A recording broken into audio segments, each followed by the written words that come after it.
Boom. We are getting started right now, ladies and gentlemen. Hopefully you can hear me. And in the hearing of me, hear ye this. I am the man. No, I'm just joking. All right, what I want you to do is I'm going to give you, oh, yes. Get your books if you have it. If you have your books, my book is somewhere. It is not there. Okay, it's in my other bag. That's okay. The good thing is, no, the good thing is I have my notes. Yeah, I'm actually teaching from my notes today. Okay, ladies and gentlemen, let's recap chapter 1. Hey, is everyone ready? Tell me, now I can't hear anyone. Let's see. All right, we are excited as usual. Can't hear you. I'm going to log on my computer for chat sakes, but that's about it. Someone talking? No, no one's talking. Oh, no one's talking. Okay, well, welcome all of you. Chapter 1. You note takers, let us get ready. Okay, keep this, close this. All right, you want to write down that what you need to get out of chapter 1 is a burning desire. Everybody correct with that? Chapter 1, burning desire, is very simple. Everything begins with an idea, thoughts, ideas, or organized plans. Everybody listen to that. Yes. You want me to send it to you? Am I not in the right place? So our chapter 1 in our book is Power Thought, Burning Desire. It's chapter 2. Okay. Power of thought. There we go. So let's do it this way then. I'm about to give you extra stuff. Power of thought. What have all of you, well, here's what you should have learned from power of thought, okay? Your power of thought comes from you understanding that every single thing starts in your mind and also ends with your mind. Starts with your mind, ends with your mind. Starts with your mind, ends with your mind. I'm getting ready to sum up chapter 1. We get ready to move to chapter 2, which is burning desire, correct? Outstanding. Start with your mind, ends with your mind. Starts with your mind, ends with your mind. All of you, ladies and gentlemen, I want you to recognize this one thing. The real world that you call it is fake. The world that you know of it is fake. What do I mean? You're looking at me, it's fake. Your car outside, it is fake. Everything is fake. It doesn't exist. It's not yours. What's real is your inside. Your inner world determines your outer world. Power of thought. Now, Michelle asked a wonderful question, and I'm going to address it. It'll be the last thing I address in summation, and we move on to chapter 2. Michelle asked a question. How do I know when I can trust my feelings? Who has problems with this here? I want to see hands. Yes, okay, good. All of you, I wish all of you, if you can cut on you. Okay, Andrew, good to see you, Andrew. There you go, Ashley, appreciate you. Yeah, your video allows me to see what's going on. Great. Now, if you're on the toilet, you can keep your video off for right now, and then you can put that on in a little bit. After you wipe, you understand. Okay, kindly is what they said. Now, if I'm telling you that your inner world is the real world and it manifests to you the outer world, how do you know if you can trust your feelings? Everybody struggles with this. Because every time you feel something, like I just had someone thought they were 100% right, they were 100% wrong. And guess what? They're going to talk about me and 100% right, and they're going to be wrong. And they're going to talk about me and tell the world how bad I am, and they're 100% wrong. Now, there's no real right or wrong, but by wrong, I'm using serving them. Someone wants me to mentor them, but won't listen to me. How much sense does that make? How much sense does it make that you are in poverty. And by in poverty, this person owns nothing. Owns nothing. Lives with their parents. Not that anything's wrong with that. But they're living with their parents, not saving. They're living with their parents starting over for the last 10 years. And they're starting over for the last 10 years. And they're not listening because their feelings made them think they were right. All of you pay attention to this here. Your feelings are always right 100% of the time. I'm getting ready to contradict. Well, I'm getting ready to seemingly contradict myself, but I'm not contradicting myself. Your feelings come from source, is what Abraham Hicks would say. Your feelings are your compass. They're your compass. Your no religion, no mentor, not even me. No coach, not even me. No millionaire, not even me. No one can accurately guide you better than you. That is the truth. You are your best and most ultimate, purest guide.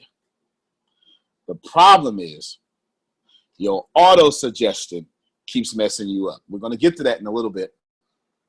It's like chapter 3 or something, or whatever chapter it is in your book. We're going to get to that, but I want to explain it now. Your auto-suggestion is what you would call subconscious. I'm going to get into it deeper right now, but for this conversation, let's call it subconscious. Let's call it the 6 inches between your subconscious and your conscious mind. Ladies and gentlemen, you're only ever going to respond or do what you've told your subconscious, your auto-suggestion to do. Okay? The only thing you're ever going to do is what you've trained your auto-suggestion to do. If I come to you, if I say, hey, Andrew, you're behind on your payment. You owe this money. He's not behind on this payment, ladies and gentlemen. He's not. He's paid in full. Okay, that's why I'm using him as an example. Is that fair? Okay, okay. I don't want to. Let me see if I can see it real quick because he's a funny guy. Hey, it's all right. I can see him now. Okay, yeah. Unmute your mic, Andrew. What'd you say? Unmute it real quick. He has unmuted. Okay, say it now. Making me look like a bad rent tenant, brother. I'm about to get evicted. Don't evict me, man. Yeah, he froze up on me. He's choosing out big. What happened?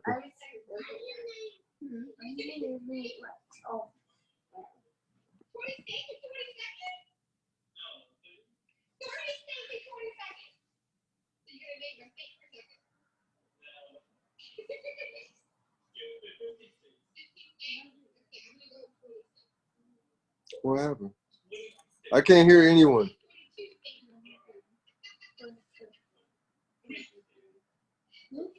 Muted. Okay, you can hear me now. Okay. Yeah, you can hear me now. Okay. I got off of Wi-Fi. It's all good. I got off of Wi-Fi. Yeah. Got off of Wi-Fi.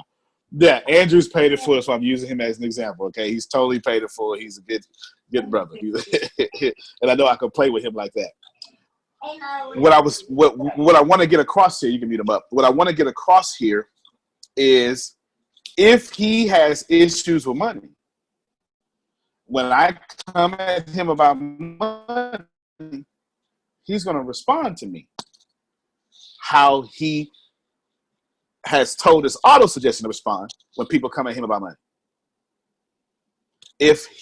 How many of you right now, you don't answer strange phone calls? Come on. Your auto-suggestion has told you that. Your auto-suggestion has told you you don't know if you owe people money, and I don't feel like dealing with them. Come on now, I'm trying to help somebody now. I don't know if I feel like dealing with them. I'm not going to let them make me feel bad. How many of you right now, don't raise your hand on this one, okay? Raise your hand in your mind on this one. I don't want to call you out on this one. You're scared to check your online balance. Or when you go to the ATM, you're scared to look at how much you got. Because your dominant thoughts is money is always running out. That's why you won't answer the phone. That's why you won't check your account balance, because it'll make you feel bad when you see your real balance. But the truth is, you've been feeling bad the whole time. Even when you were not at the ATM or not on your online app, you were already feeling bad. You just disguised it and distracted yourself from it. So what do you actually get in money? Do you get the money that you desire, or do you get what you expect? Power of thought. Right, you get what you expect. All right. I think that's a good recap of power of thought. Now let's have some fun. Who among you has your book? No, you can do that. Come on back. Come on. Who among you has your book and have a quote that you have read from chapter 2 that you would like to share? Looking at the faces. Chapter 2. Anyone from chapter 2? Go ahead. Okay, Grace is unmuted. Okay, she unmuted prematurely. Who's read from chapter 2, which is Burning Desire? It's probably my favorite chapter because I'm a very intense human being. You got something? You got notes? Who's got notes? Come on, don't make class boring. You're supposed to read. Who's got notes? Notes? Everybody say, I'm the only one that read this week. All right, they got it. All right, there we go. Let's go. Okay, the one from, can you hear me? Yep. The one for me is on page, it's where your wealth statement starts, page 22, if you have this book. It says, wishing will not bring riches, but desiring riches with a state of mind that becomes an obsession, then planning definite ways and means to acquire riches and backing those plans with persistence, which does not recognize failure, will bring riches. I have that highlighted because to me, wishing is wanting. And we've been taught, well, Antonio has been teaching us that the words I want only gives you just that. The words I'm trying only gives you just that. You only get to a certain point and then that's it. You only get what you're wanting and you get more of wanting. But when you're wishing, but desiring riches with a state of mind that becomes an obsession, it lets me know that stop wanting, stop wishing, stop trying, and do. Antonio gives us the equation thoughts plus emotions equals creation. And that's what I got from this. Your thoughts, your desires, when added with the obsession and the burning desire that you want, that will equal that creation. But you have to be persistent in that desire. You have to make a decision to stay with that and not just want it, but desire it and burn for it and attach your emotion to what you want. That's what I got from you. Good stuff. Okay, all of that was good. I'm going to break a few things down. Ladies and gentlemen, there's no such thing as words. I know, that just threw you off. Everybody's like, what? What? There's no such thing as words. Okay, let me see if I can see all the weird looks out there. No such thing as words. They don't exist. Everybody's like, what? Come on, man. You're using words right now. Nope. No, I'm not. There's no such thing as letters. Nope. Doesn't exist. You want to know what actually exists? The human mind. Okay? Watch this here. Watch this. What? Hold on. Girl, what I say. Okay? I'm unmuted. You should sit down right there. Thank you very much. Outstanding. You're about to miss something. All right. There are no words. Okay? No words. No letters. Just circles on the pages. See all these beautiful notes? This is not my handwriting. This is not mine. Y'all know I don't. First off, this is too organized for me. Okay? Secondly, this is bubble letters. That's clearly a girl. Okay? Clearly a girl. Those are just circles. They're just circles. That's all it is. They're just circles. And then what we've done is the human mind made an interpretation. And then we said, do that again. Okay? Hey, that was cute, Andrew. I just saw it. Okay? Do that again, right? All right, you don't believe me? That's fine. What's this? What was that? Noise. What's this?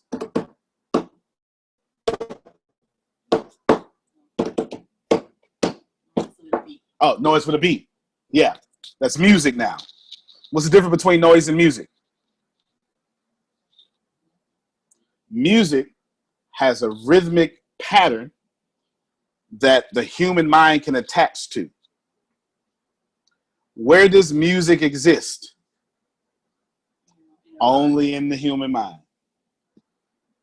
Only in the human mind.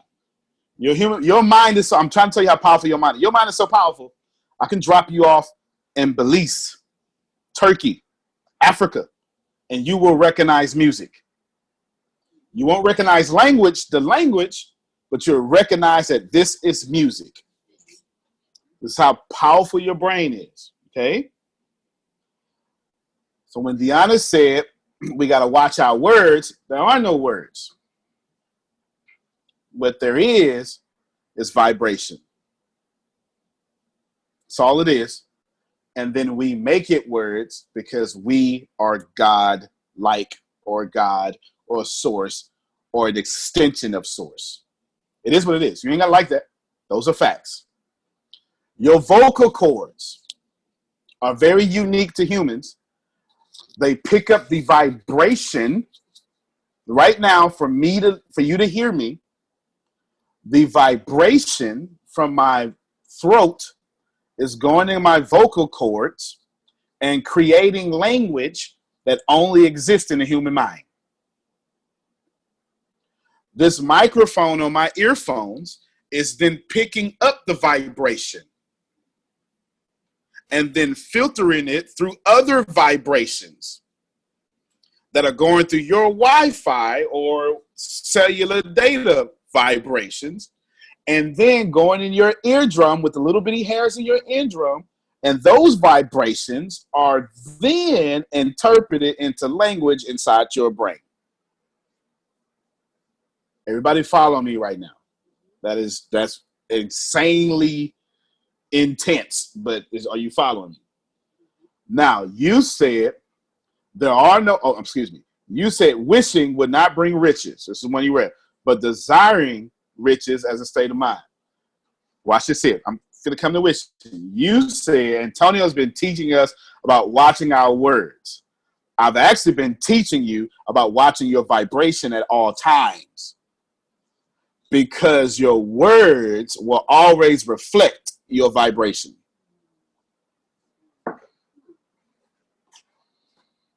Does that make sense to you? Your words will always reflect your vibration. It's not that you said trying. It is that you vibrated at the frequency of trying. And the only way you can communicate that vibration to the best of your awareness is to use the word trying. If the word was real, if the word was objective, then I couldn't put it in another language. Watch this here. Does everyone agree that there is a sun, S-U-N? I know you church folk wanted me to go somewhere else. Okay, all right. You church folk was like, whoo! Oh, okay. I thought he was going. S-U-N. Does everyone agree there is a sun? Now, do we have different words in different languages for the sun? Yes. So the words aren't real. If they were real, you couldn't change them. But does everyone see the same sun? I feel like almost everybody got it. I got to repeat it. The words are so not real. We have hundreds of words for the one thing. Which one is subjective? Which one is objective? Subjective meaning to you. Okay, that's not what it actually means, but I'm breaking it down, okay? It can change depending upon. Objective is, this is universal. It is what it is. You don't get to change it. Are the words real? No, because we can change them. But is the sun real? And if I don't believe in the sun, if I don't go outside with the proper protection, am I going to get burnt? All right, you get it. Now, the sun is real. It is objective. I'm going to equate. Remember in school, you went, if this is to that, then that is to this.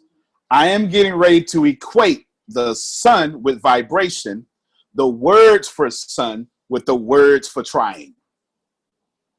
Okay? If the sun is vibration, which is automatic, objective, and you don't get to change it or try to deny it, then the words for the sun are just made up. Then the word trying is just made up. But the vibration, the words trying, the word sun point to the actual sun. Is this correct? So your words trying point to your actual vibration. Do I need to do one more time?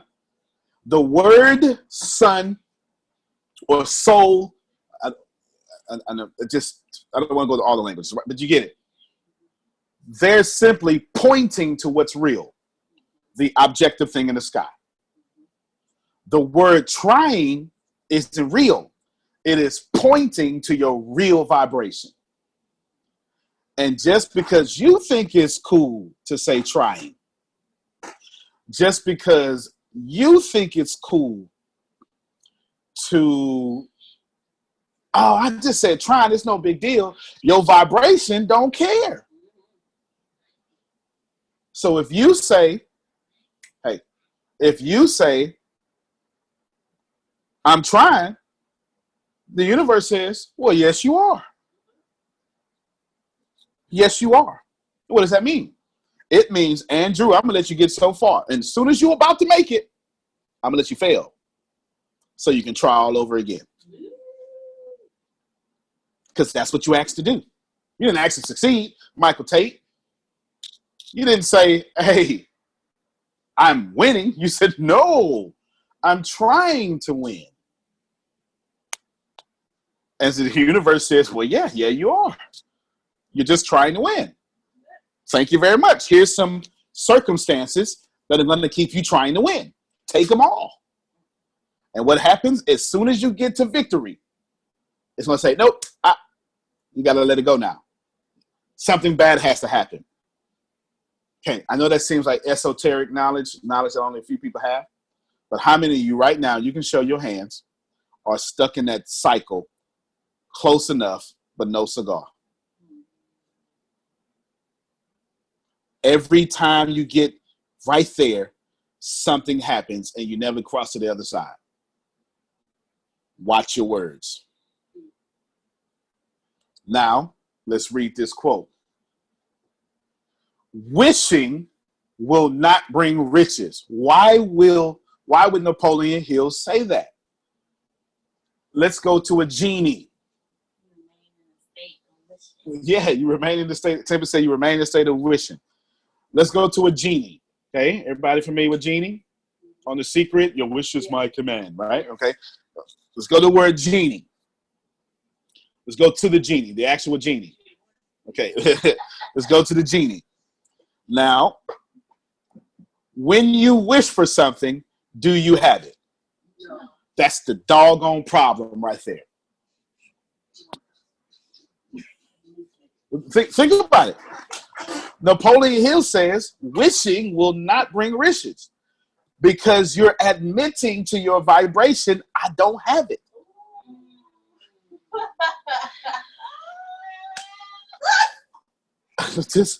And at the end of the wealth statement, he says, see yourself in possession with it. If you wish it, you're in lack. You bring in more lack. Yeah. I wish I get a promotion. Well, yeah, you don't have one. Here's some more. Here's some more situations for you not to have a promotion. Go ahead. I wish I had $5,000. Okay, you're right. Here's some more situations. That sale, it didn't close because you only wished. You didn't see yourself in possession of it. Yeah. And you're like, don't throw that back. I don't want that. Throw that back. Now, did everyone, one more time for the open up for discussion. Oh my, Carol. Oh my. That is absolutely correct. Should never wish someone well. In fact, you know what, Carol? You just brought me to a place and I'm going to go. How many of you religious folk, I'm coming for you. Okay, I'm coming for you. I'm gonna change my tone. That was pretty intense. Change my tone. I'm coming for you in kindness. How many of you have prayed and then in your prayer said, and if it's in your will? I want you to think about what you're actually saying, okay? In the Christian religion, there's a lot of places. Nothing is impossible for God. Right? You heard that one before? Hey, man, what you did to that fig tree? Oh, man, you can do to the fig tree exactly what I did to the fig tree. If you have faith and do not doubt. Tell this mountain be picked up, cast into the sea. Does it say if it's in my will? Okay, let's keep going. I could do exceedingly and abundantly above all that you ask or think.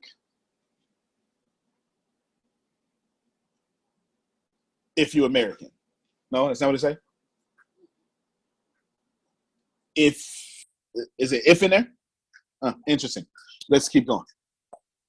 You're the lender and not to borrow. Head and not to tail. The just shall live by their faith.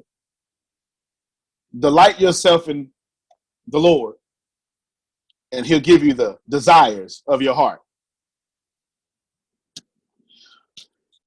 Oh, Rabbi, please heal my soldier at the house. Well, let me come. Oh, no, sir. I am not worthy for you to come in my house, but I am a leader of soldiers. I know that if I say go, they go. If I say come, they come. I know this because when I say it, it is done. All you have to do, sir, is say it, and I know it will be done. And then the protagonist of the Christian scripture says this next statement.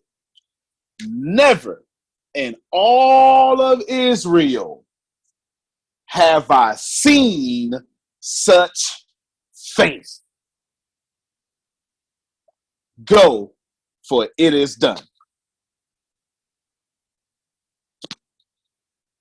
You catching the faith Napoleon Hill is going to talk about? The desire Napoleon Hill is going to talk about? The only time that if it's in your will comes up is when the same carpenter says, take this cup from me. But nevertheless, not my will, but your will. Whole different situation.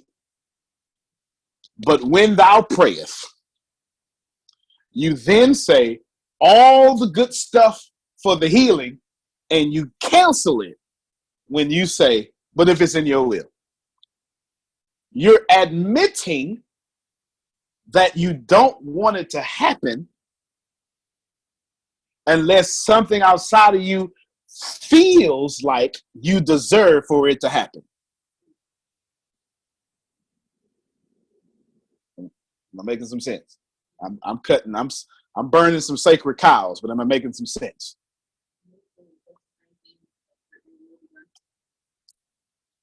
Let your will be done is something completely different. I'll break it down. Let your will be done is saying, it's no different than saying, Amen. Do your thing. It's no different than blind man saying, Lord, Son of David, have mercy on me. He didn't say how. He just believed and said, I know it's going to be done. Have mercy on me in your way. What you're confusing is the two different things. Your responsibility in the promise and the creative source responsibility in the promise. It ain't your job to worry about how. It is only your job to be specific about your burning desire. The rest will handle itself. You've never seen a blade of grass stressed out. You've never seen a bird trying to figure out how it's going to eat today. It doesn't. But since we are so smart because of our awareness, we also aware our way out of our breakthroughs.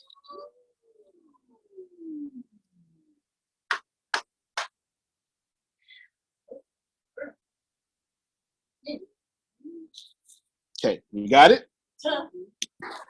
This is why wishing is a problem. Because, so let's go back to the same sacred scriptures, okay? I'm not for or against any of your religion. We're just going to use this as a good thing. Made in his image or my image. Fair enough? Image. Imagination. Einstein says the greatest power on earth is imagination. Imagination, the root word there is image. The reason why I can speak words, let me pause real quick. In the next 5 seconds, there will be no words. In the next 5 seconds, there will be words. 1, 2, 3, 4, 5. Only God can take silence and speak into it. Somebody missed me. Somebody missed me. Somebody missed me. In the beginning was the word. I'm trying to help somebody. The earth was void and shapeless and formless. And then God, she threw me some offering. She threw me some offering. But think about it for a second. God, then she took back the offering. She took back the offering. But then God says, wait, in this nothing, I'm going to call forth something because I have the power to do so. Okay, you don't make no sense? That's cool. I'm not even trying to make this religious. I'm speaking at what you already understand. But if Carol want to say something right now, she can tap into her source and create something out of nothing. Yeah. Elephants can't do it. Bees can't do it.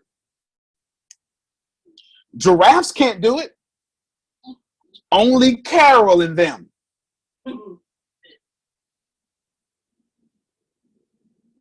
Is everybody processing me? Only Carol can break her silence and speak words into existence. Only Carol can take from the invisible world and then pull it to the visible world and say, this I created. Is that not day one? He said, let there be light. Woo! I'm sorry, my voice did something different, doesn't it? Let there be light. Was it light before he spoke? Did you have your situation before you spoke it? And when he spoke it, did he think it first? I'm trying to give you about the burning desire. I'm trying to tell you whatever created this thing had a burning desire to create it. I can give you a good story about it, but I'll wait till I open up for questions and I'll come back with that story. I'm saying only God can create something out of nothing. And God made you him. And then said, now go do me. You don't believe me? Let's go back to your sacred scriptures. I'm going to burn some sacred cows here, okay? In the in the promise of prosperity. The protagonist, that great carpenter, the man who was not supposed to be more than a man. This man says, neither do I come here to call you slaves. I came here to call you friends. For a slave does not know what his master is doing, but you're going to know what I'm doing. As a matter of fact, if you think I'm great, pay attention. You will do greater things than me. All right. Ain't like that one. It's cool. In Mark chapter 5. Nope, Mark chapter 4. About verse 26 to 31. There's 12 dudes that have a problem. They're on the boat having a good time and a storm comes. And this carpenter dude is in the hinder part of the ship, sleeping. And here's what happened. Now, if you don't understand this here, it's called Mark's ironic vision. Okay? Mark set out to prove through his entire book, as you would call it, that the people who were supposed to know the Lord did not know him. They missed him. But the people who were supposed to miss him, they caught him. I'll prove it to you. They have a storm. And that sacred text says, and then the water came and capsized. It filled the burrow of the boat. And then they ran. First off, they waited way too long. Because I'm not waiting till I almost die to seek for help. But that's just me and my awareness. Okay. Now what they do is they say, hey, why don't you go ahead and help us? Don't you care that we perish? Okay. Oh yeah, little faith. Then watch this here, ladies and gentlemen. Then this regular dude speaks and says, water, stop all that there. Wind, go ahead and calm down. And then the text says, whoa.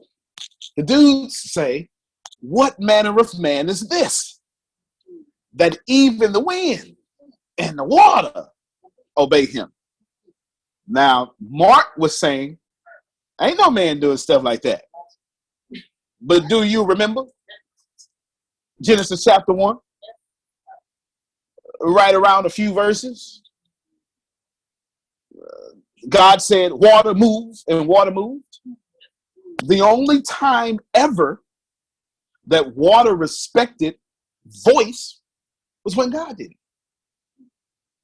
So Mark says, ain't know what manner of man is this. That's God. Then Jesus turns right around and says, but you God too. Make sense to anybody? All right. Whole point here is, with your power of thought and a burning desire, you got God power. That is why you are a great manifester. That is why you create your own reality. And whether you put that in spirituality or you take it to quantum physics, Dr. Fred Allen Wolf says that consciousness creates reality. Leading quantum physicist. That reality cannot exist, this is his words, unless mind enters into it. One of the grandfathers of quantum physics, I'm out of religion now, let's go science. One of the grandfathers of quantum physics, Edwin Schrödinger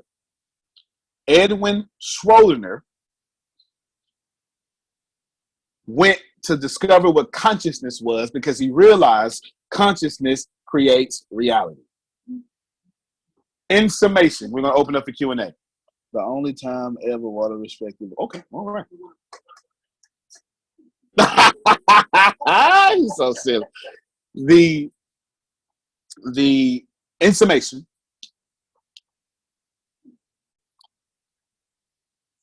you are a creator of everything. And this world out here is only created by your world up here because you have the power or the image, so you can have an imagination or imagination. because you were made in the image of the creative source. Two quotes by two powerful philosophers. Let's do Abraham Hicks first. Abraham Hicks says, hey, you love your toaster and the bread in it. You don't say, hey, toaster, when I plug you into the wall, I want you, electric source, to become the bread I eat. You don't try to mix it. Only in church or your understanding do you try to mix it. Instead, you say, great electricity, thank you for being the actual power that made my toast.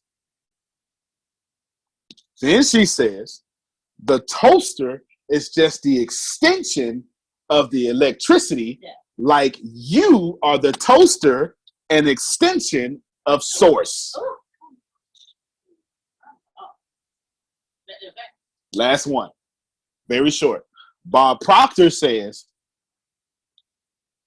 if you hold it up here, you'll hold it right here. Let's open it up for questions. Let's see who's got something to say, and then I'll move on. Okay, Kara has a question. What is the difference between waking and dreaming state? Then, okay, ask your question out loud, Kara, so I get a better understanding of it.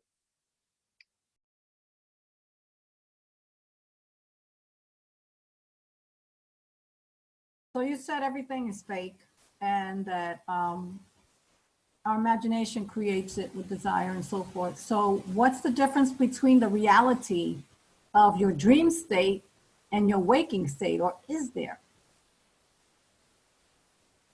Fair question. Many people, actually, let me not even dumb it down. Anyone of great awareness has two things that I can tell you for sure. Anyone of great awareness, they don't eat meat. I'm just telling you what it is. I'm just telling you. I mean, super awareness. They don't eat meat. And they'll tell you when you're awake is when you're actually dreaming. When you're dreaming is when you're actually awake.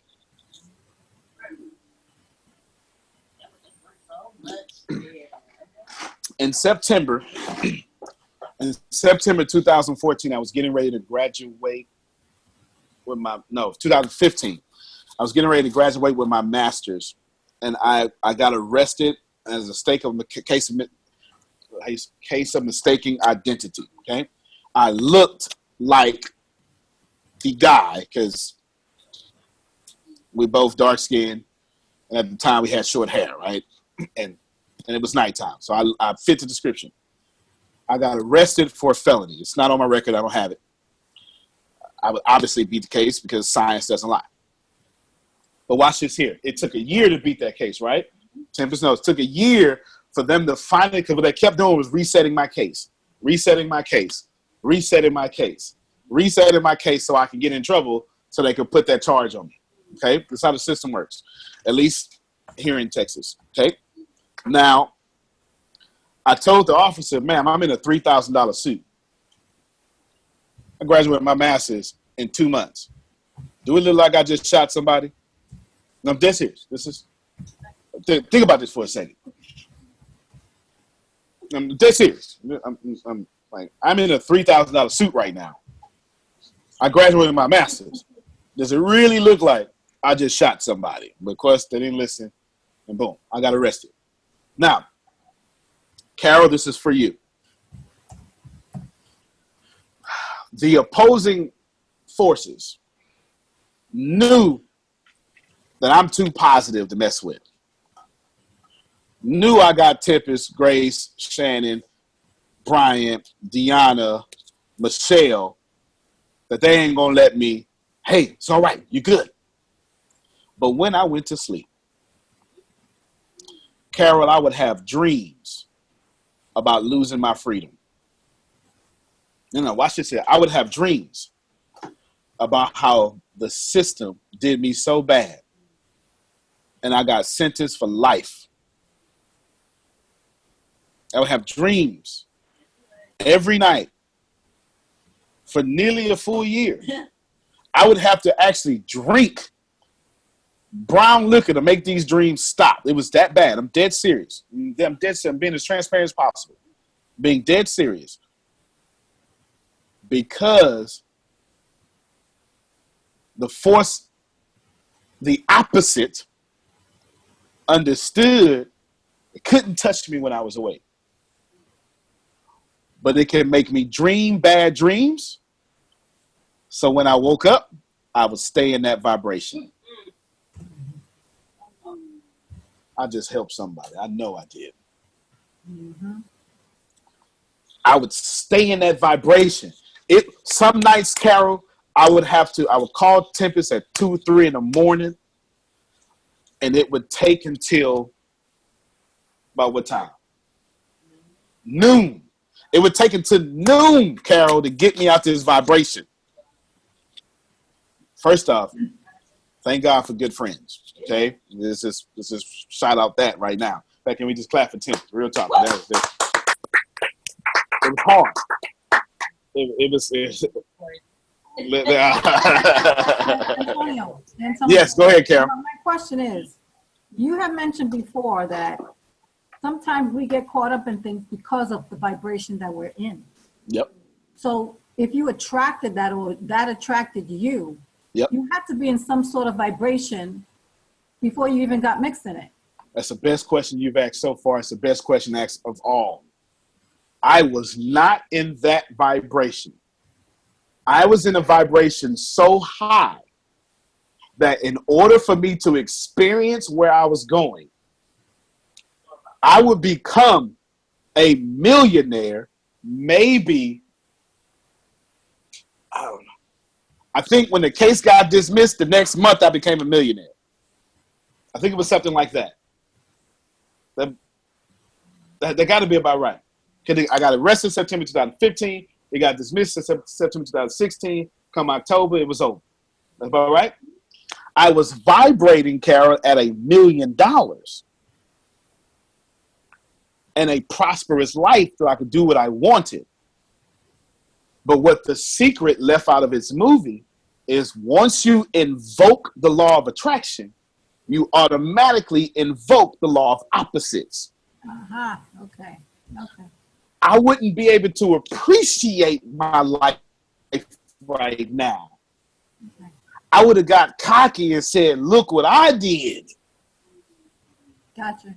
I had to lose everything so I can enjoy what I have now. So you actually attracted it. And all of you are attracting it. It may not be jail for you. You get it? But every time you go, right now, all of you have read the Burning Desire chapter. Hell is a-coming. Okay. It is. It's coming. And it has to. Because how can you enjoy a hot shower if you've never been in the mud? Okay. You get it? I got a new book coming out later, so it's not even pointing to plug the book, but I'll tell you what I just wrote in there. If you say, I want to go home and take a shower, implicitly hidden in there, you're also saying, I'm not at home and I don't feel like a hot shower would make me feel. You're living in the opposite.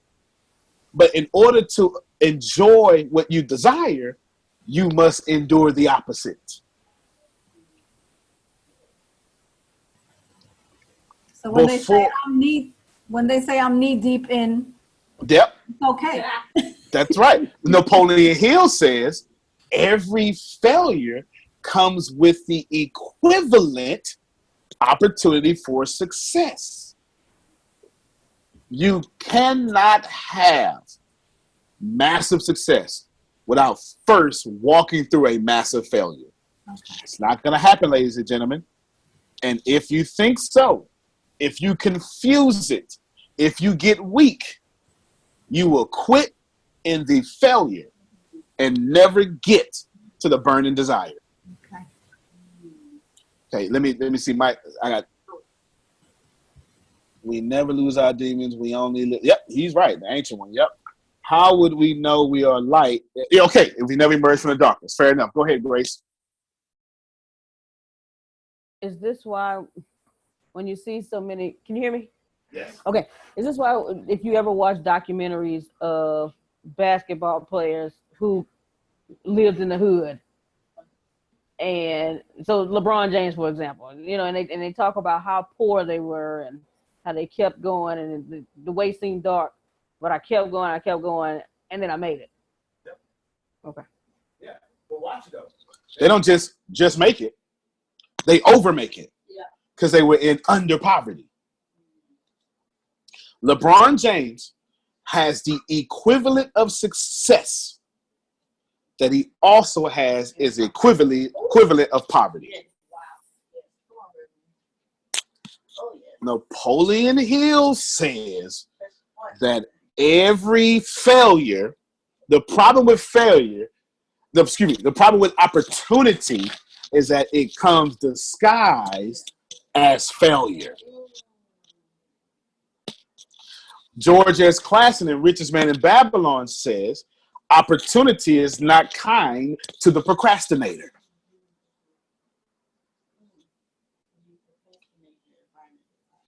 Procrastination is poverty. Procrastination is indecision.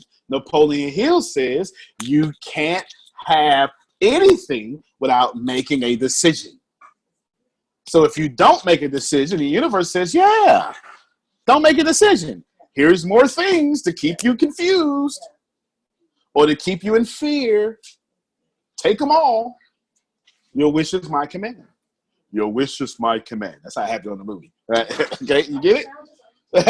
I don't know. I've been impersonating voices since I was a kid. I have no idea why I can do it so well.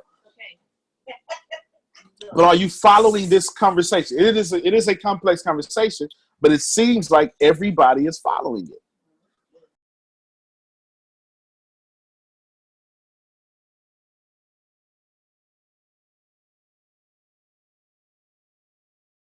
There you go. I got it.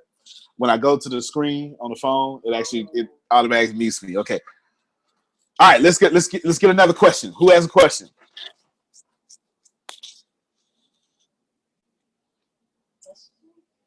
No questions? There's a lot of notes you're taking. You got a question? Speak not those things as though they were. Yeah. Listen to it. Listen to the scene. Speak those things that are not as though they were. What's the end? Okay, watch this here. Let's read for you the thinking, I call it a thinking well statement, okay? At the very end of the statement he teaches you to write, it says, I will read this statement aloud twice daily. When I wake and before I sleep, I will see, feel, and believe this has already occurred.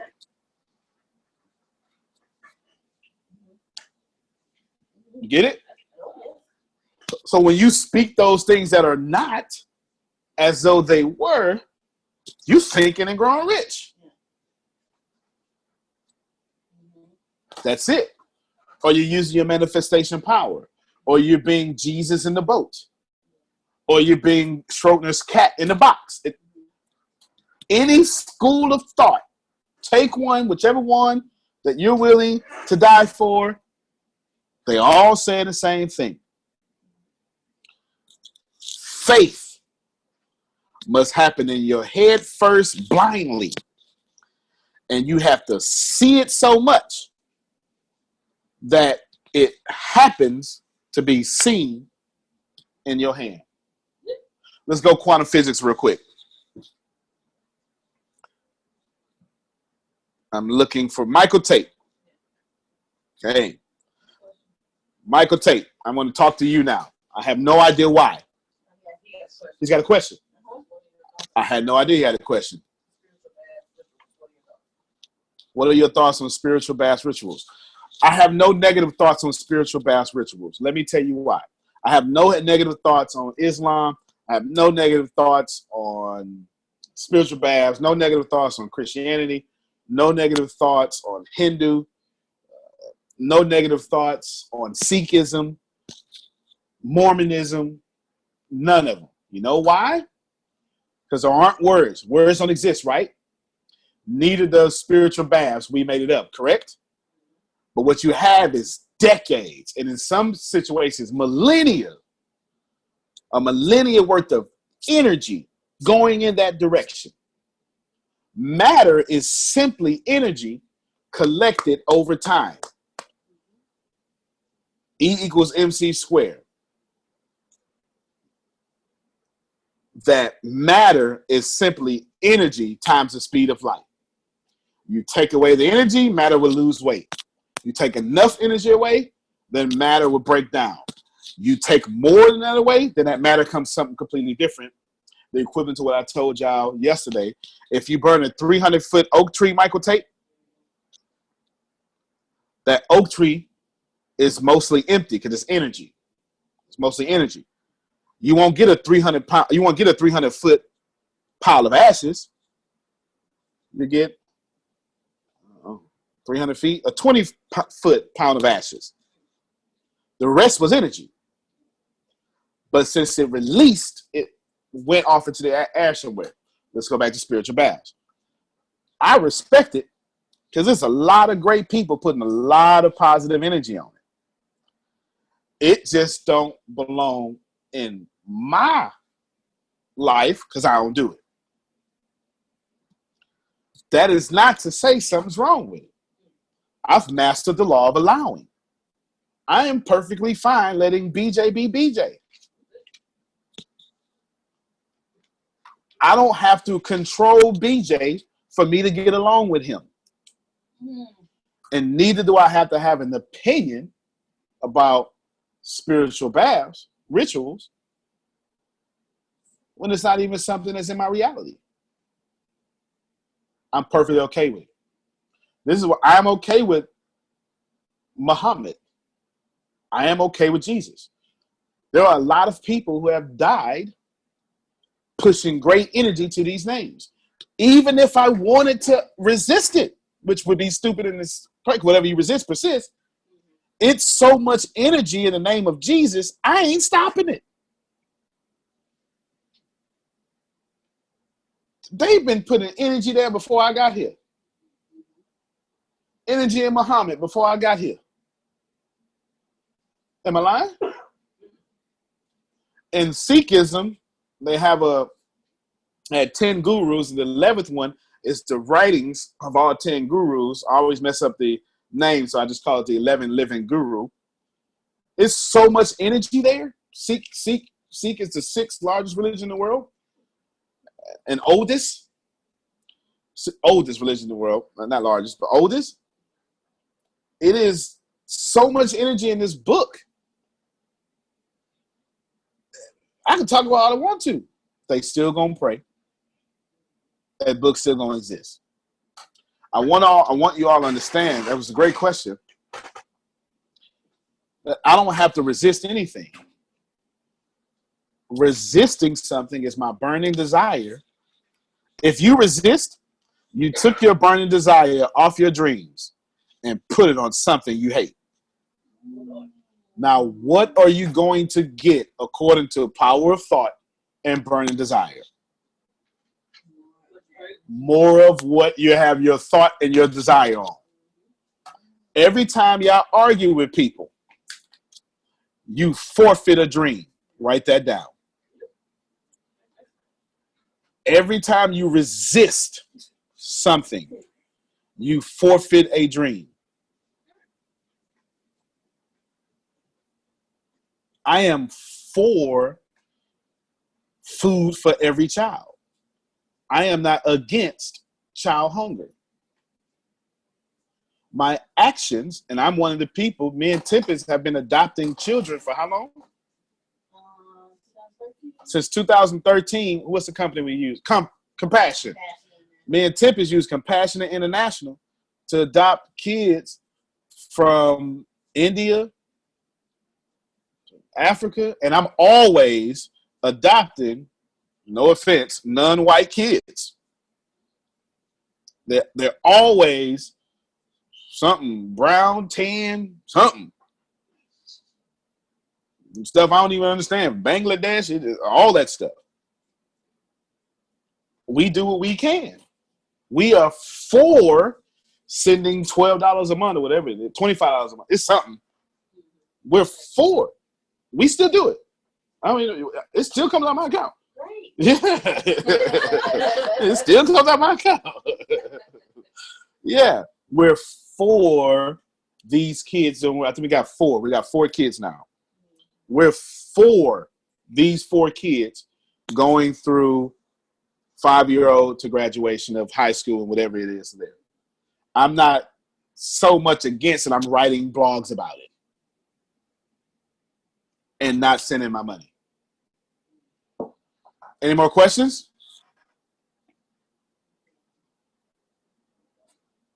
Okay, next phase. I want to borrow from Neil Donald Walsh. I love Neil Donald Walsh. I saw Phil, I believe, say he loves Neil Donald Walsh. Neil Donald Walsh is amazing. Okay, I don't care. It's my pastor.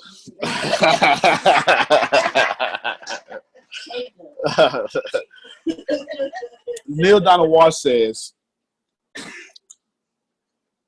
that before there was nothing, all that is was.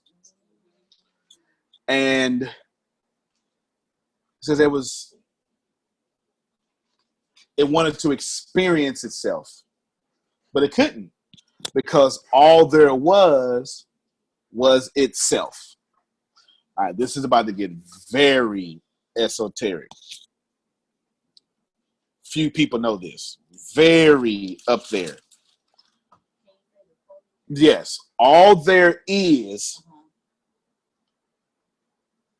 all there was. In the beginning, all there is all there was. And all there is wanted to experience itself. In the beginning, all there is all there was. And all there is wanted to experience itself. Okay? Now watch this here. But it couldn't, because all there was is all there is.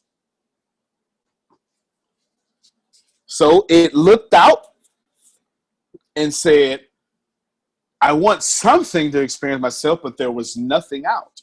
Latin calls it ex nihilo, that God created the world out of nothing. Ex nihilo. Okay, that's Latin. The creative source looked out and said, man, I want to experience something, but there's nothing there. What can I do? I got it. I'll look within. Oh, I just walked y'all to something great. I don't even know if y'all know it yet. In fact, I'm going to come back to the story, but let me just fast forward this here, please. Most of y'all are looking out for what you want when it's within. Let's go back to all there was. In the beginning, all there is all there was, and all there was wanted to experience himself, but all there was is all there is. And then all there is said, hey, I would like to experience myself, but let me go out. Oh, there is nothing out there, because all there is all there is. So all there is said, hey, I know what to do.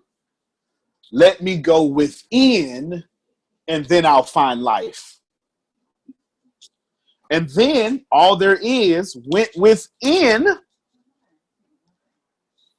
and exploded outwardly, so it could experience itself. Now, whether you want to call it the Big Bang, Genesis chapter 1, that's up to you. Mike's like, man, that sounds like the Big Bang, right? However you want to do it, that is up to you. You are grown. I am not here for a theological conversation. I'm here for a philosophical conversation of Think and Grow Rich. But all there is went within and then exploded outwardly. And then you are part of that outwardly explosion.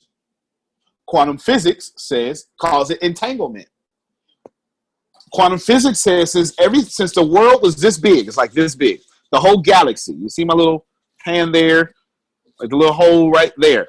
Since the world was this big, but so dense, the whole galaxy. I'm sorry, I keep saying world. I apologize. The world is Earth. The galaxy was this big and so dense that it could collapse upon itself. Then it exploded. Big bang. But since entanglement says since everything started in one place, it's still connected. Since everything in the beginning was always one, it was only one thing and was only touching itself, then we're still all connected and we touch everything there is. There is no black. There is no white. There is human. There is life. There is a human race. Any other race is a bunch of BS that someone created to create lack.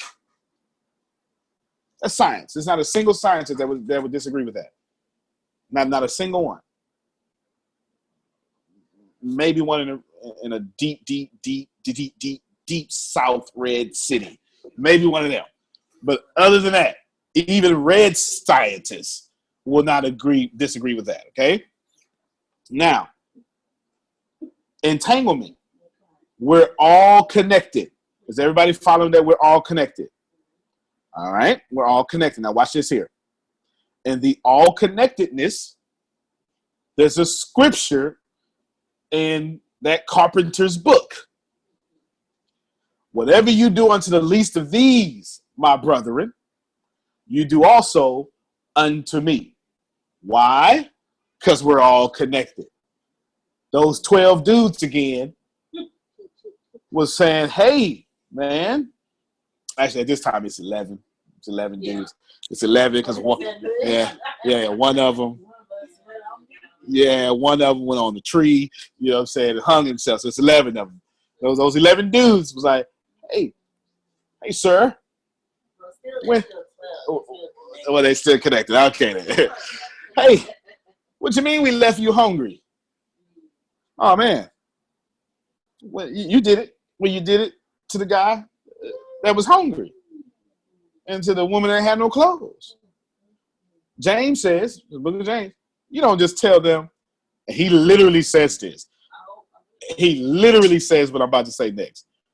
You don't say to someone hungry, let me pray for you. You feed them. He actually says this. This is actually in there. He actually says this. But, you know, we get on social media and do what Carol say, wish them well, right?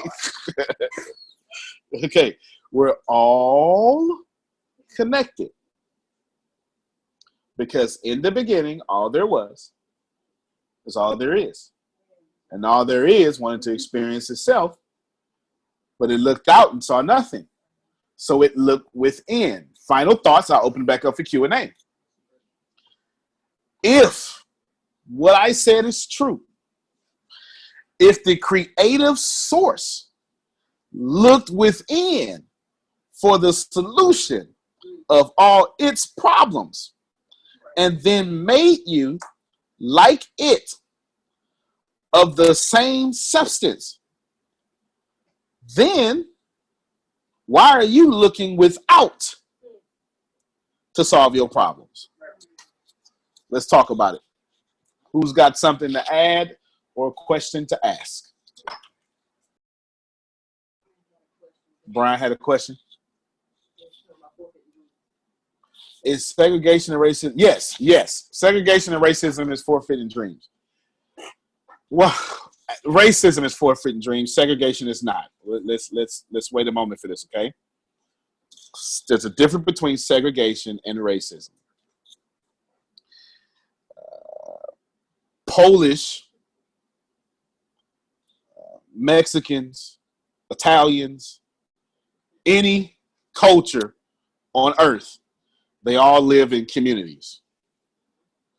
And they economically bounce their money around communities in order to gain prosperity. Your Bible went that way too. Dietary restrictions were set upon the Israelites so they can spend their own money with themselves. That's segregation. There's nothing wrong with segregation. This is going to make some of you uncomfortable.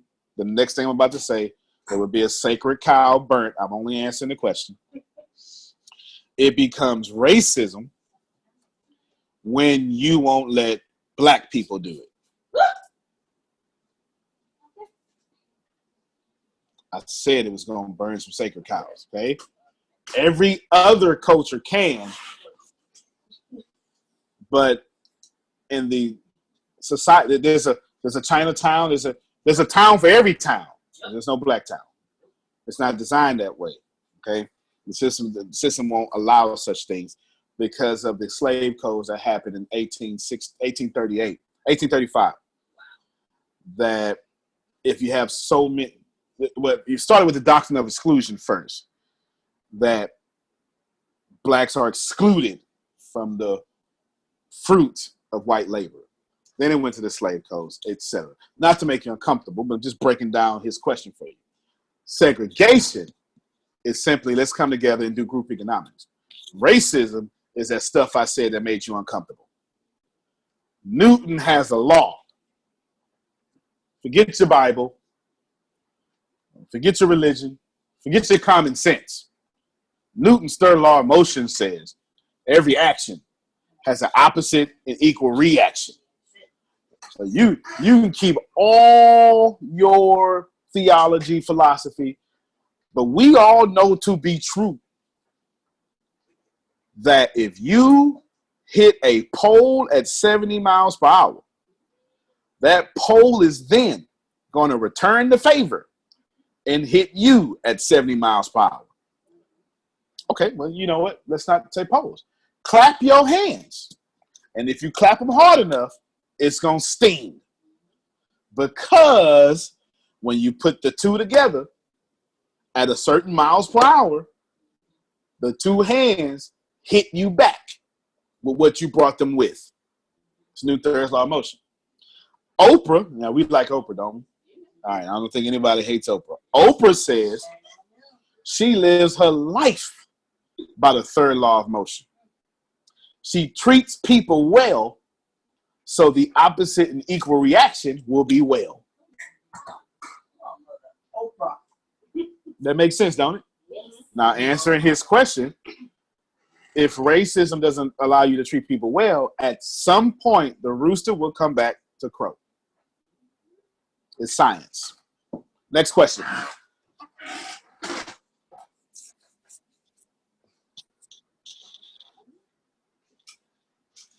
Okay. We must be having some good stuff going on. All right. Now, there's 6 steps to your thinking wealth statement. It's what I call it. It's not what the book calls it. I just needed something to call it. I just posted them right there in the chat. There's your 6 steps. I read them rapidly. Fixing your mind the exact amount of money you desire. This must be exact and definite. Number 2, determine exactly what you intend to give up for what you desire. Number 3, establish a definite date for when you intend to possess the money you desire. Number 4, create a definite plan to carry out this plan. Begin at once, whether you are ready or not. Number 5, now write it out.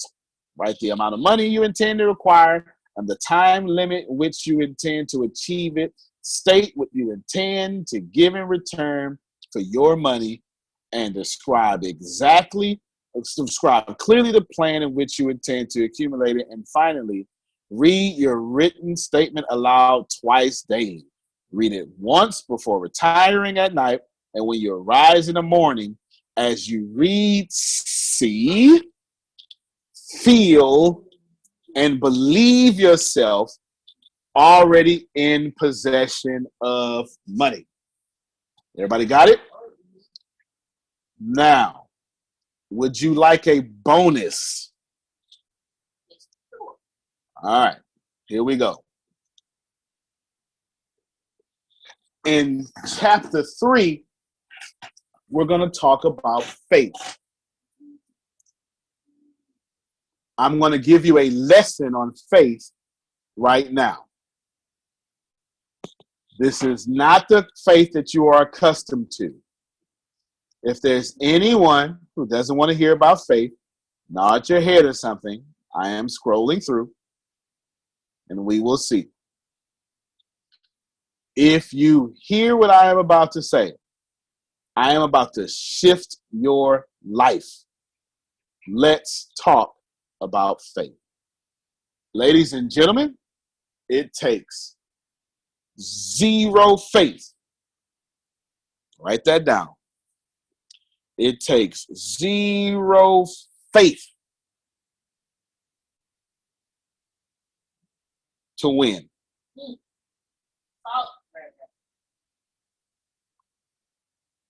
Don't worry about it. I'll prove it in a second. It takes 100 billion% faith to decide to win. I can't see faces. I see tempers. Okay?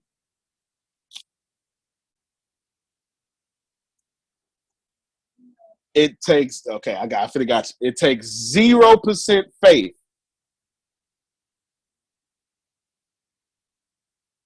to quit. It takes 100 billion% faith to keep going. How many times did I put 100 billion in the act of winning? Nope. Decision. Twice. Everybody see it? Twice. Twice it takes faith. Everybody got it? I'll repeat it. It takes faith twice to do something. We're going to talk about it in chapter 3. I'm going to set it up. If you hear what I am about to say about faith, it will change your life forever. When you win, it will take zero faith. It would take every bit of faith you have in you, your ancestors and your ancestors' ancestors, to decide to win. Les Brown says, becoming a millionaire was easy. Deciding that he deserved to be a millionaire was hard. I'm trying to help somebody. You got me? All right. Faith, you only need faith twice. You just need it a whole lot and for a long time. You need faith when you decide that you want to win. And you need faith to keep going. You do not need faith to win. You do not need faith against your enemies in most circumstances. You do not need faith to quit. You need faith in two areas. To remember that you are God and to keep moving forward like you are. That is it. That is it. I'll prove it right now. We're going to do physics, Christian Bible, maybe even a little Islam, and philosophy. We'll do all of them. I hit everybody. The book of Malachi says, I'll open you up a window of heaven and pour you out a blessing that you won't have room enough to receive. You familiar with that, ain't you? Okay. Does it take faith to open up the window? Ain't your responsibility. Somebody, you should, boy, this whole time, y'all been trying to make money. What I just say? I wish I had somebody that actually need a couple of $1,000. Wish I had somebody that actually need a couple $1,000 in a few days. Ain't your job to open. You expect it. All right, so there you go. There you go. You got it. You don't need faith to open up the window. That's not your job. That's the creative source's job. You putting your energy where it don't belong. And the reason you can't get it, what you desire, because you trying to be the creative source in which you are, but you're doing it in the wrong responsibility or role. Let's listen to the scripture again. I'll open you up a window of heaven and pour you out one blessing, one that you won't have room enough to receive. How many of you want a blessing that big? Okay, I have to raise my own hand. Okay, how many of you expect? Let's put it in prosperity talk. A blessing that big. All right, there we go. There we go. Now, watch this here. Break it down one more time. In the beginning, it says, when a man robbed God, all that stuff. Okay, wherever you rob me, all tithes and storehouse, bring meat into my house and make food for my house. Y'all know the scripture. You understand? You know. Now watch this here. But then when it comes to the blessing, I'm going to open up a window of heaven for you. So what is your responsibility in the process of the window being opening up? Stand under it is what Grace said. Woo! Okay, all right. Okay.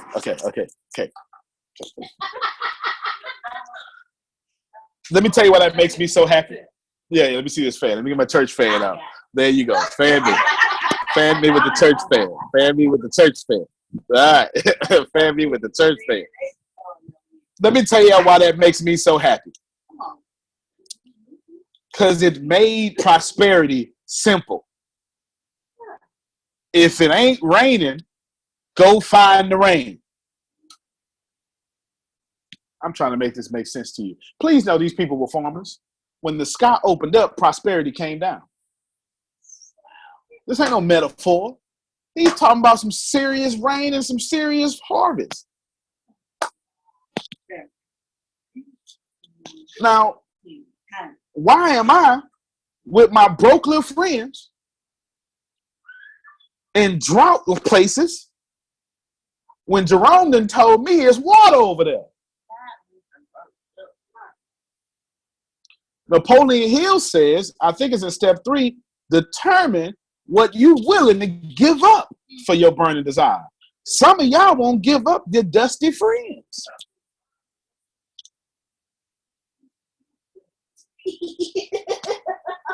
You won't give up your dusty situations. It's water over there. But you want to be right and not wet. Right.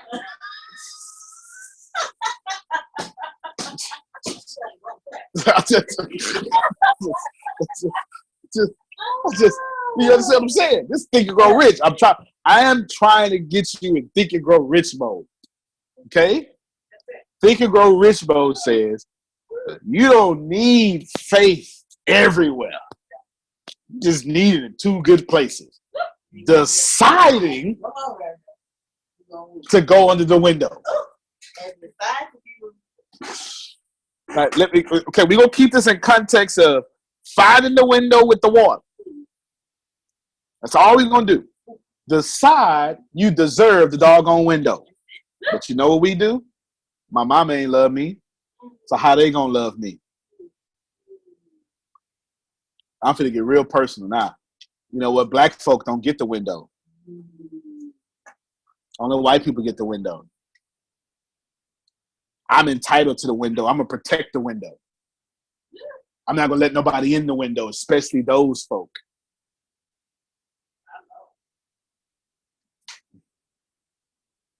You know the real reason we got a problem with immigration? The real reason? It ain't got nothing to do with something economic. The real reason? Because the real reason is about power. The real reason is if you let folk in that need assistance, they're going to vote a certain way. It's the real reason. And you're missing that whether it's blue control or red control, it's still control. Same government, and Democrats and Republicans got the same 4 core values.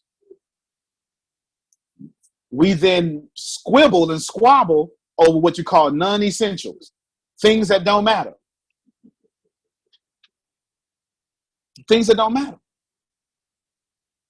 You're missing is one government with one pocket, with one control, and you sitting here arguing.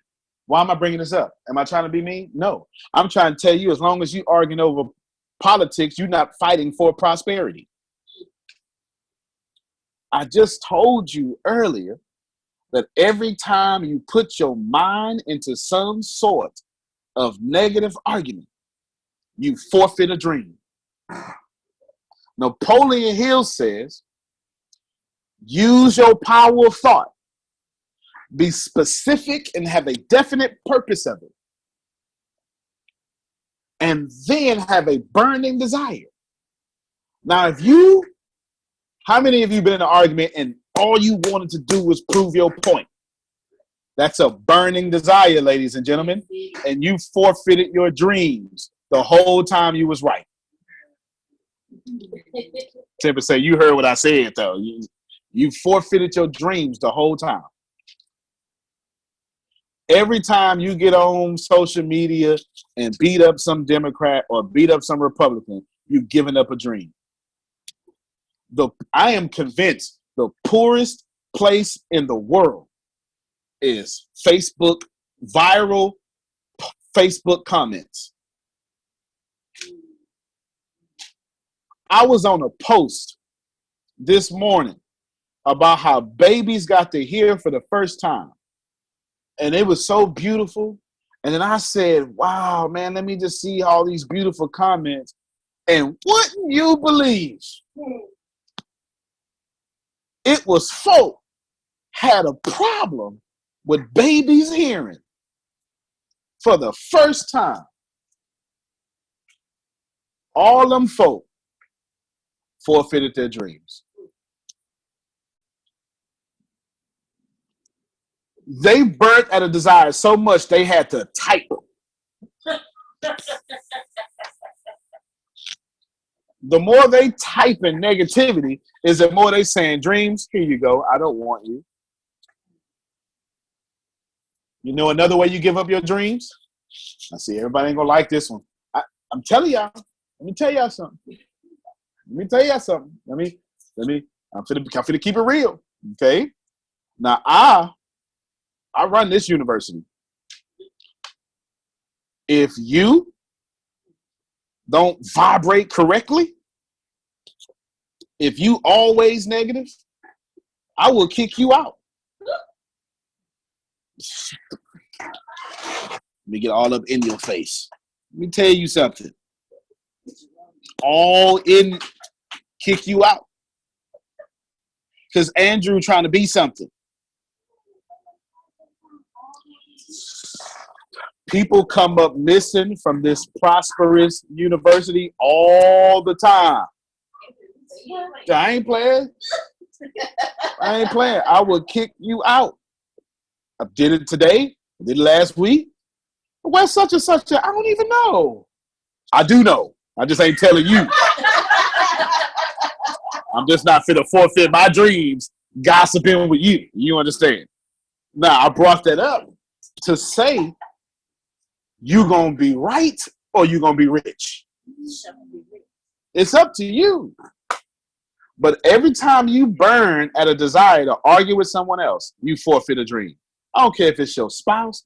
You can be man on man, woman on woman, man on woman, pig on pig. I don't care how you in relationship. That ain't got nothing to do with me. You ain't taking money out of my pocket. You can do whatever you want to do. But in relationship, how you treat people is how money will treat you. Money doesn't exist. Money's just a relationship. It's just a relationship with energy. And if you're rude to the waitress, money will be rude to you.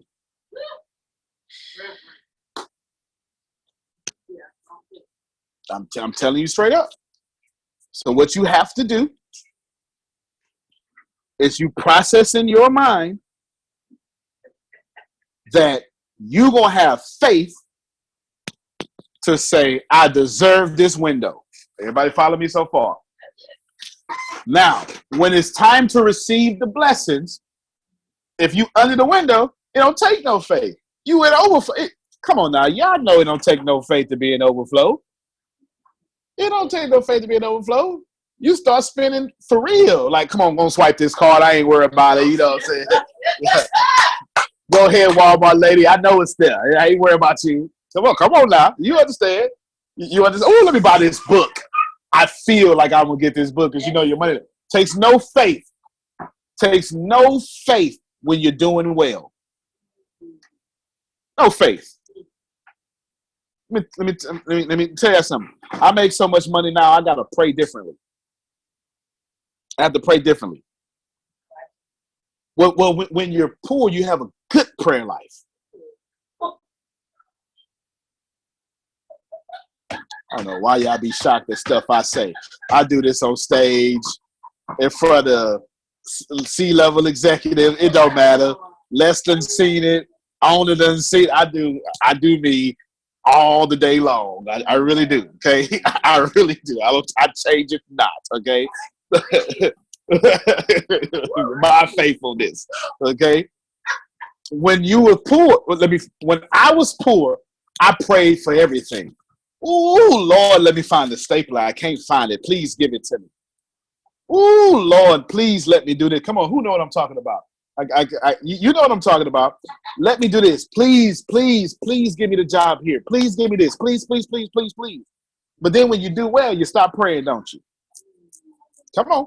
Don't act like you don't. Don't act like you don't. It is a human thing to be ungrateful. You have to practice gratitude. You have to practice gratitude. Right? Gratitude is a practice behavior. You must practice it. Now check this out. Now, think about having money. Remember, when you're poor, and I want everybody to hear this, when you're poor, you pray for things you need. Think about that. I could buy what I want. Why would I pray for what my resource is going to handle? Think about that. Process that real quick. Because you're going to get to this point.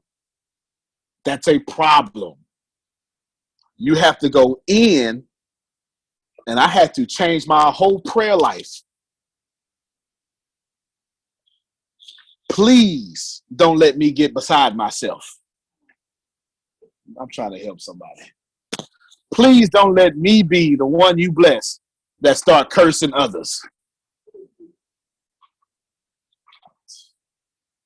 Please don't let me be the arrogant celebrity.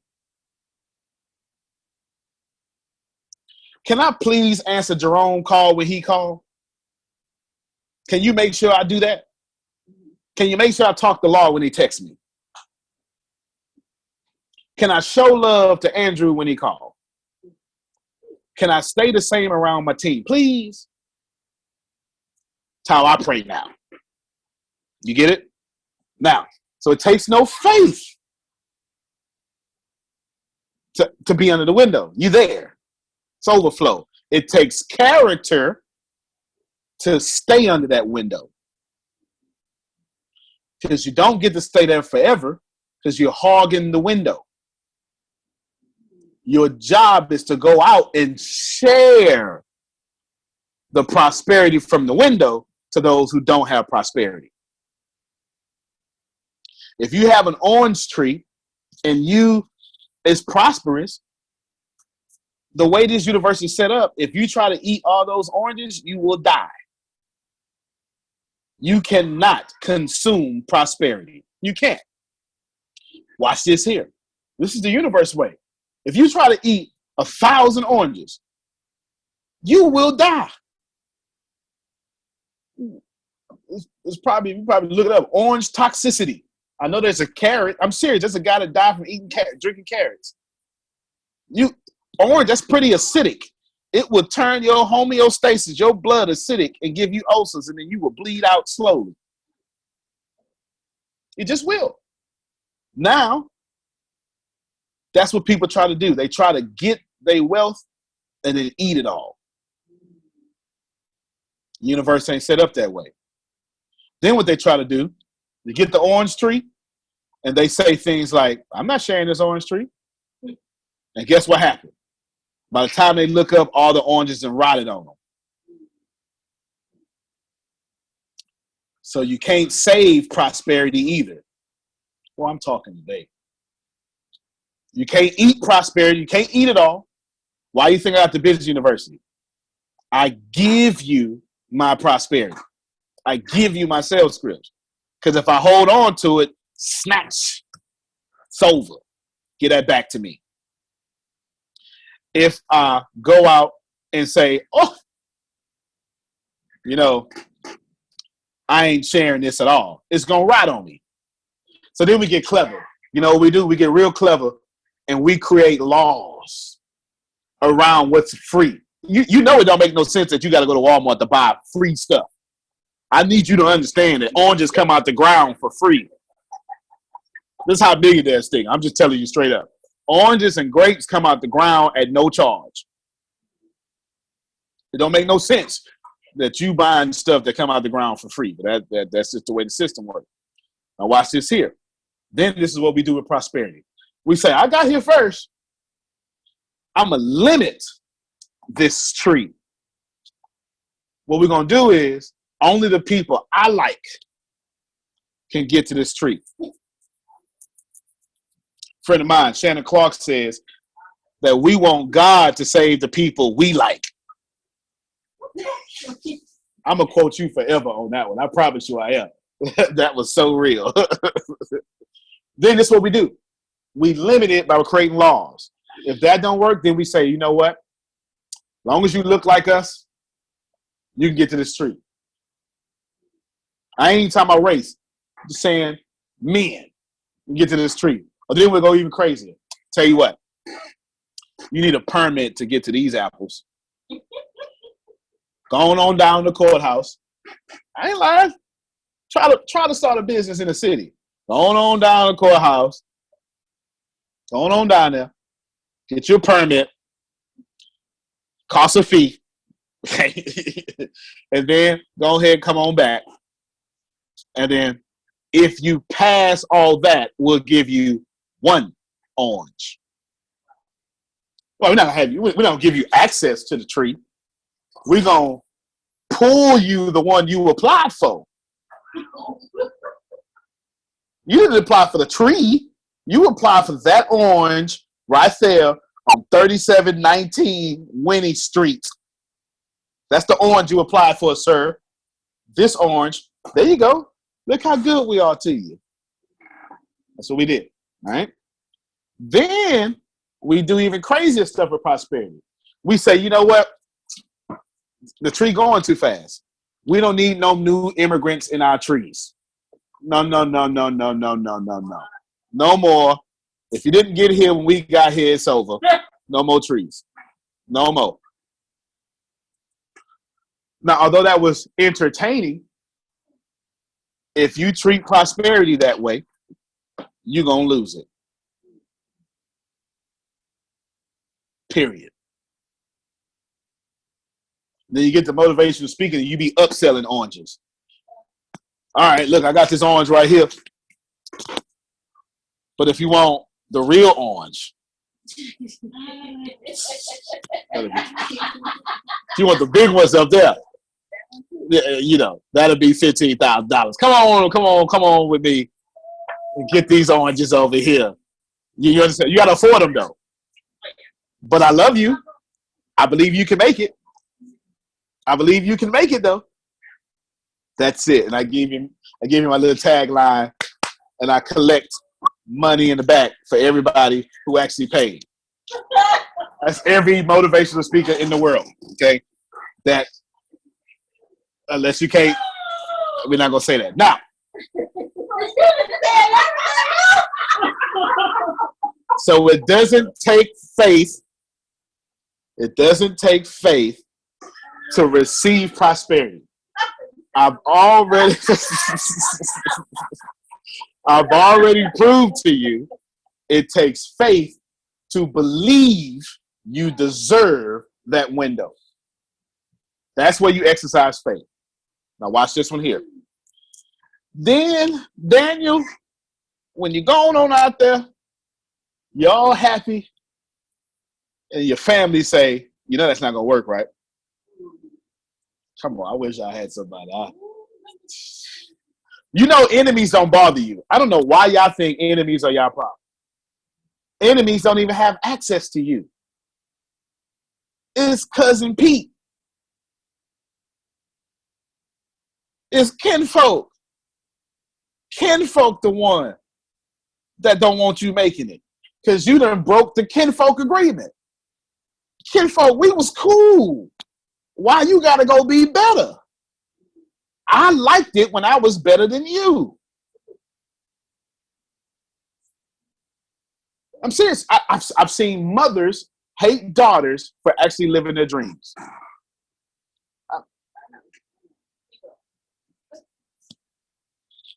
So it don't take faith to get the blessing. It takes faith to say you deserve it.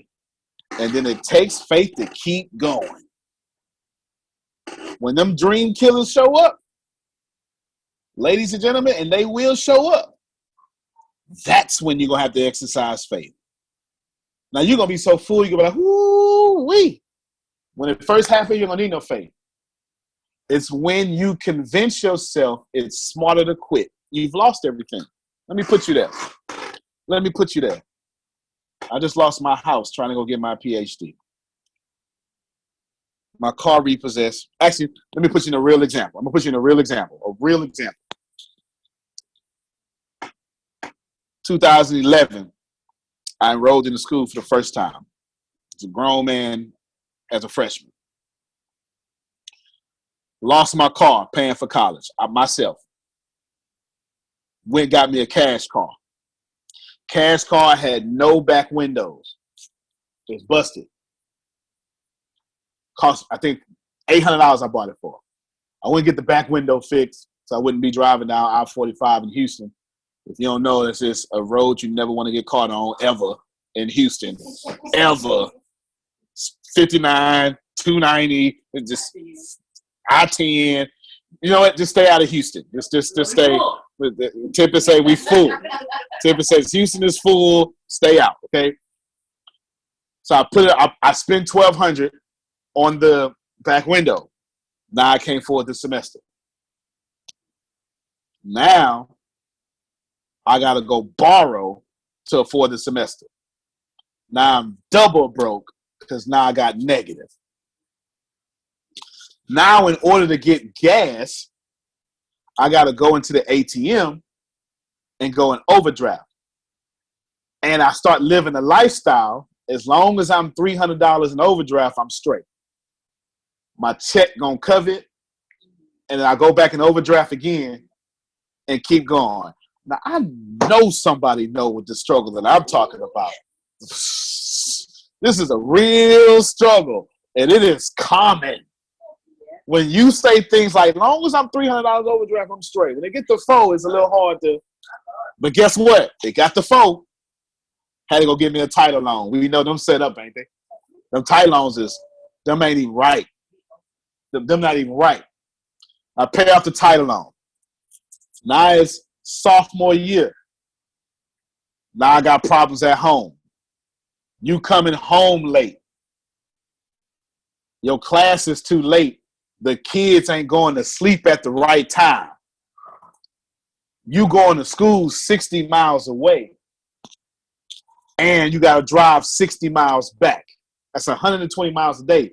We can't afford you going to school. I'm talking about me. Yes, we can. I promise you we can. Then the lights get cut off because I'm paying for school out of my pocket. and I'm paying $600 a week in gas. Now she gotta go stay with her mama. It's cool though. I'm strong. I've been through pain. It's cool. It's cool. Now I gotta go do something legal. Thank you, Lord, to get the lights back on. But there was a time. There was a time, long time ago, long time ago. Long time ago, okay? Long time ago. I got the lights back on, but I ain't got gas. True story. Tempest drove, how many miles was it at that time? Tempest drove 60 miles for a whole semester. Actually, hold on. Tempest picked me up an hour and a half away at 6 in the morning, had me to school by 8, waited around till 5 because I was taking 6 classes. I was taking 6 classes a semester. 6 classes. I was taking 16 to 17 hours a semester. 16 to 17 hours a semester. Good. Well, so if y'all say he's smart, I earned this. Let me tell you. Let me tell you, I earned every penny of this smartness. Then she wait till 7. We drive through traffic. She dropped me off by 8. Be at home by 10. Then I got back on my feet. I get back in the car. Then her car get repossessed. Tempest's car get repossessed. I'm telling you how we built this company. Tempest, you know what? We didn't tell this in the keynote. This need to be a keynote for real. Okay. Tempest's car get repossessed. She had a Honda with a nice little Bluetooth radio. She loved it. It got repossessed. Okay. Now watch this here. I go pick Tempest up now. 60 miles out the way. Go and do it in her reverse roads. Then my car, the engine blow out. One of the valves. One of the, you call it valves, right? The cylinders. Ain't that what you call it, Brian? Valves or something like that? Okay. He's a mechanic guy. You understand? Yeah. Okay. Okay. Appreciate you. I don't know nothing about that. Then my car mess up. Now me nor Tempest got a car. You would think it's December in the semester. Nope. This September. Semester just started. Semester just started. Guess what I had to do? Make me a little money. And this is how you know you're struggling. When it costs legally. When it costs too much money to get your car fixed. So you buy another cash car. Come on, somebody help me up in this place. Couldn't get the car fixed. So I had to go buy another $1,500 car. You know that had problems too, didn't it? Oh, yeah. It was a great 2004 Focus. We get through the whole semester. Cool. We do it. We both Tim's in school too. We get through the whole semester. Day of finals. I am not joking. I go out to the car to start up. It don't even move. Gotta call my professor. This is where I needed faith. All that other stuff, that was just my hustle, my drive. I've been homeless before. Professor said, well, you know what? I don't do makeups. But Doc, you know who I am. I ain't never missed a day of class. You know how much I need this and what I represent. Come up here and talk about it with me then, and we'll see if I will schedule you. But if I do, I'm not even joking. But if I do, you can't get an A. I can only give you a D. I'm dead serious. I had an A in the class, got a D on the final, finished the class with a C. Killed my GPA. Got me? Now, semester's over, and I got time, and I'm saying, it ain't worth it.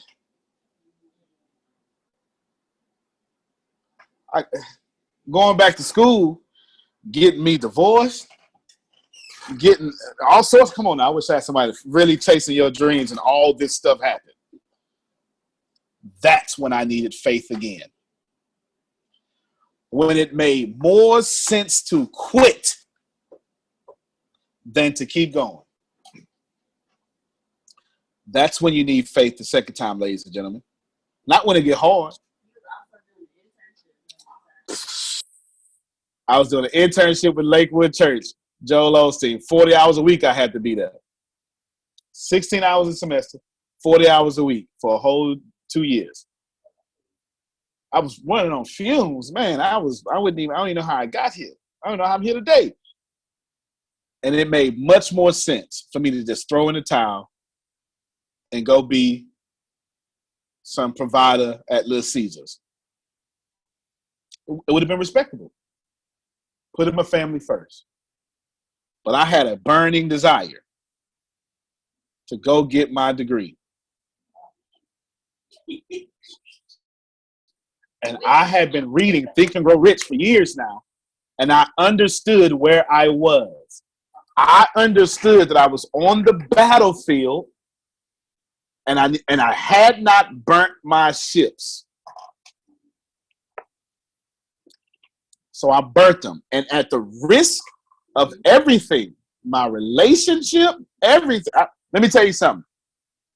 Everything that I had in 2011, I don't have none of it. No, y'all listen to me very well. The only thing, well, that's right. The only thing that I have,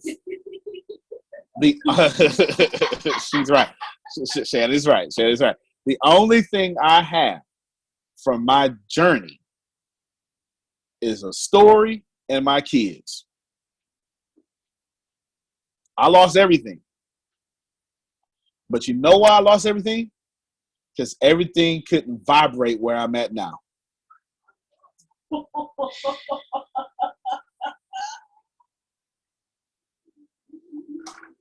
The stuff in my life didn't vibrate at my burning desire. I didn't lose it, really. My burning desire was so gracious to me, it phased things out of my life that I wasn't brave enough to give up myself. I'm trying to help somebody here today. I'm on my closing thoughts. I'm on my closing thoughts. You understand what I'm saying? My burning desire was so kind to me. My burning desire said, hey, since you won't do it, don't worry. I got you. I'll let them go. And I went holding on to stuff God was trying to rip apart. How many of you know exactly the struggle I'm talking about? It takes faith. It takes faith to think you deserve the window. And then when it makes more sense to quit, it takes faith to keep going when logic tells you stop. It will not be easy. It's not. Because the road to prosperity is petty. It's real petty. The road to prosperity is petty. It don't like the wrong people on it. It don't like the wrong people on it. It'll push you off and see if you coming back. And every time you go off, it'll be like, no, stay away. You gotta fight for prosperity. It's your birthright, but we've been so conditioned to conform, it's not normal. It's not normal to see a homeless person at the store flip past some dollars and hand a 20. But prosperous people do it. And by prosperous, I don't mean rich. Because the kind-hearted people I know don't make half as much money as me and give all day long.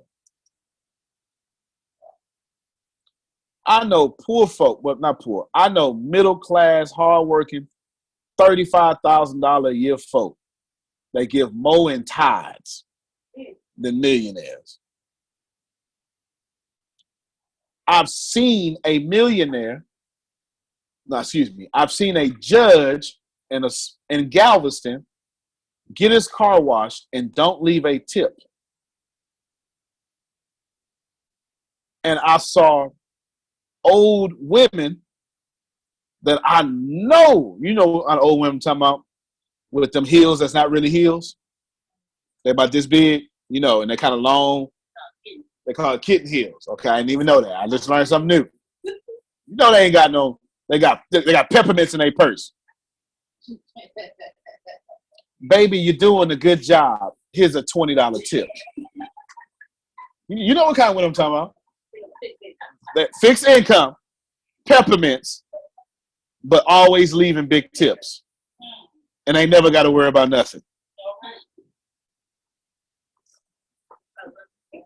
On your journey, you need to have a burning desire. And when it's time to quit, your burning desire must be greater than your obstacles ahead. I'm making this as simple as possible for you. This is chapter 2. We'll go a little bit deeper next week and then we'll move on. I'm letting you know as real as I possibly can that if your desire to win is not greater than your obstacles ahead, you will quit.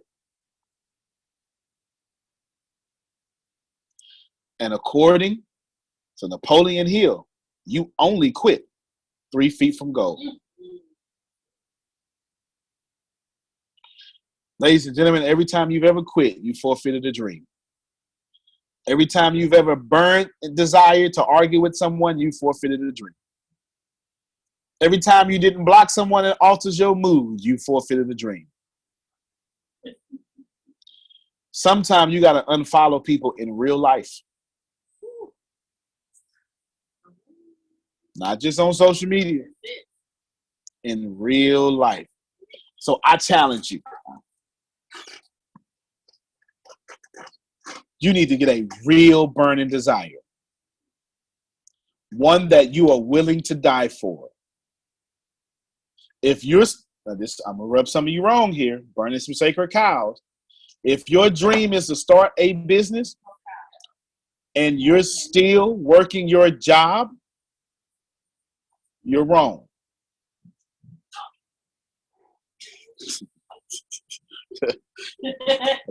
Some cows died in my background.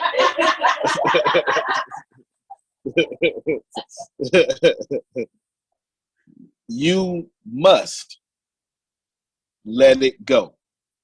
Either write a definite plan to invest your way out your job. And on this date, I would leave my job. I would save 20% of my income by this date.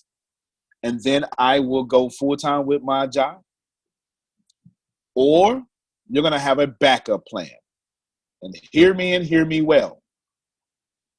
There is nothing about Think and Grow Rich that tells you have a backup plan.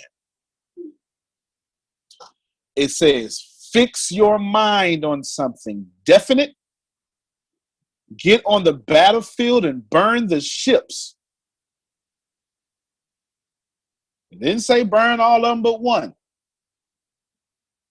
It simply said no backup plans.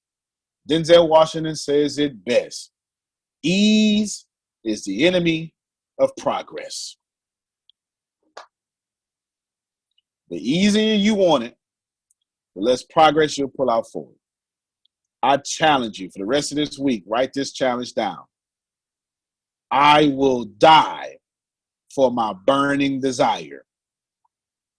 If you're one of the people that don't know, I want you to take your burning, if you're one of the people that don't know your burning desire, I want you to take a page out of Shannon Clark's book. How many years ago was that? 2 years now? 2 years ago. She didn't know what her burning desire was. So she created a burning desire to be open and receive all the universe wanted her to get. So she would be in the same place in her life the next year. So if you don't know what you want to be, I encourage you to burn, to be open. And when you do, when you find yourself there, you will have everything you want. My name is Antonio T. Smith Jr. You can plant better. You can dominate. All right, guys.